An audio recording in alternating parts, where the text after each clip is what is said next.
Brazil জেতার পরে তো হচ্ছে আলমের নাচানাচি শুরু হয়ে গিয়েছিল। ব্রাজিলের খেলা দেখার উদ্দেশ্যে কালকে আমরা করেছিলাম খিচুড়ির আয়োজন। আমাদের একটু লেট হয়ে গিয়েছিল। আমরা হচ্ছে ৯ টার দিকে খিচুড়ি রান্না শুরু করেছিলাম। এদিকে আমার আকাশ বন্ধু পেঁয়াজ কাটাকাটি করতেছিল। পাশাপাশি হচ্ছে আলু ছিল, আলু কাটাকাটি করতেছিল। আর ওইদিকে হচ্ছে আমার আলম বন্ধু হচ্ছে মসুরির ডাল ছিঁড়তেছিল। সবকিছু আমরা খুব সুন্দরভাবে রেডি করতেছিলাম। আলু কাটাকাটি হয়ে গেলে এদিকে মুরগিগুলো আগে থেকে ধুয়ে রেখেছিলাম। মুরগিগুলো ভাজার জন্য দিয়ে দিলাম। আলম দেখাচ্ছিল যে ড্যাগে করে রান্না করা হবে নাকি কড়াইতে রান্না করে হবে। আমরা বললাম যে না, এখানে তো আমরা কম মানুষ, আমাদের ড্যাগের দরকার নেই, আমরা কড়াইতেই রান্না করতে পারবো, কোনো সমস্যা নেই।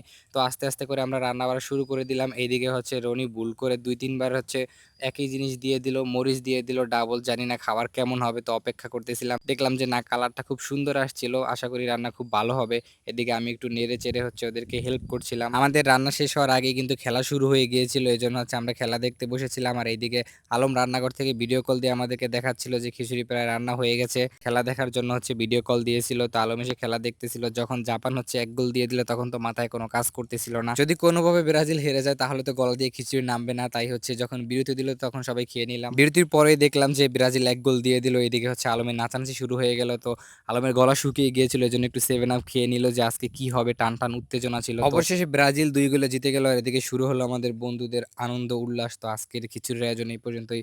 সবাই পেজটিকে ফলো দিয়ে পাশে থাকুন। ধন্যবাদ।